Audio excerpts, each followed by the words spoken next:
Hi guys, I'm weather analyst Andrew Fleck, just here for Tuesday's afternoon weather analysis video with myself, Andrew Fleck, for an afternoon edition. And what we're going to be talking about today is that longer range storm that's out around the medium range, just coming off the long range here.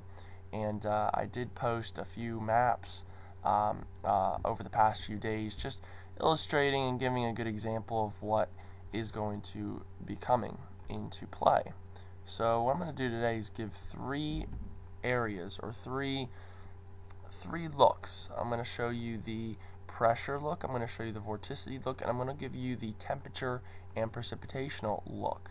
And I'm going to try to go through and give you different things that I point out here so you can kind of understand where I'm looking at this and where this thing may be headed and what it could be doing and who it could be affecting.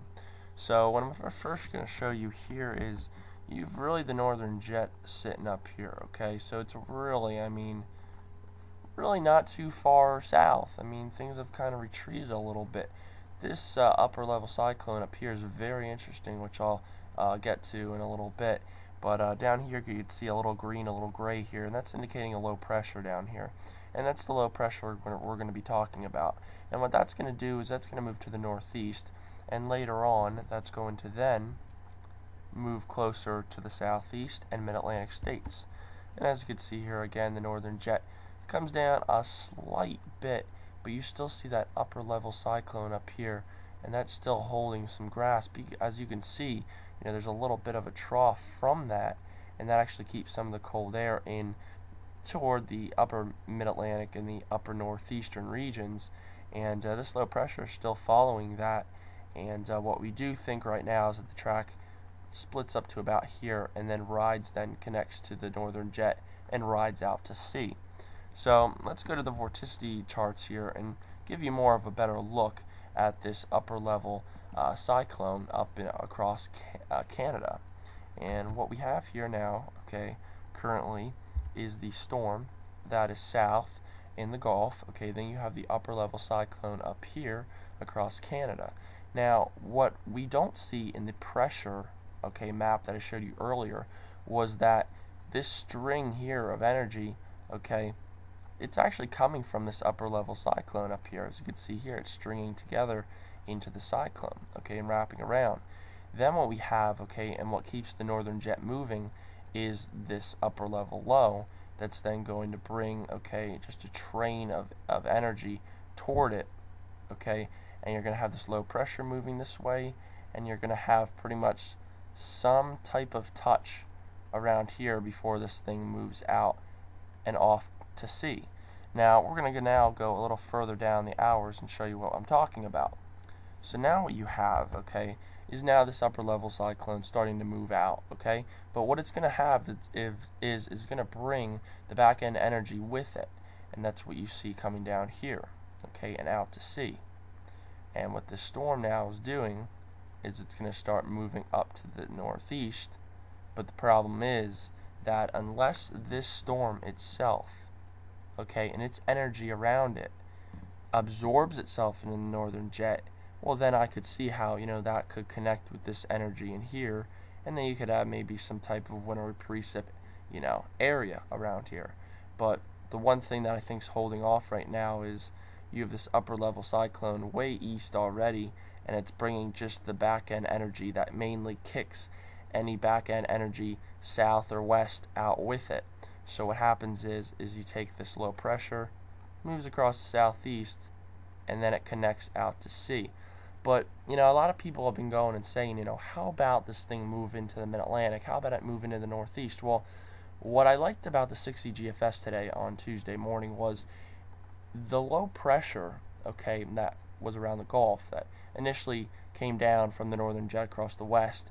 What it did on the 60s, it kept with the northern jet across the Gulf states and all the way up to the northeast. Now what I think the 60 GFS had problems with is where the precip was. I think the precip could have been more north with that, and everything was more absorbed. Now the 12Z GFS comes out, and this thing kind of separates itself from the northern jet, doesn't absorb itself right in, which is why you get this track just south of the mid-Atlantic and out to sea. Now we can kind of get into the bad news. Okay, no one wants the bad news, but you got to look at the reality of things. How does this system look precip-wise? Well, mainly you have this low pressure. It's going to take the storm out, all this precip, and just pretty much move it out from mainly a west-east stance. And pretty much we have that reason for the back end energy. It's going to plummet down, okay, from the northern jet, and it's going to take the low pressure out to sea, and maybe it touches some rain across the southeast, but the precip from the storm can't get into the colder air. Reason for the storm at times does not want to absorb itself into the northern jet. Now 6Z, what I liked about it was it absorbed itself into the northern jet.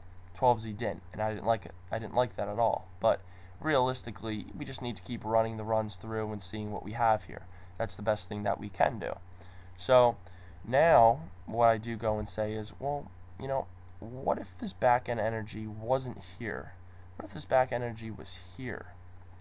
Okay, what would that do? Well, what that would do is probably move the storm from here to about here, and you'd probably be seeing all this precip in here, probably upscattering about this area in here.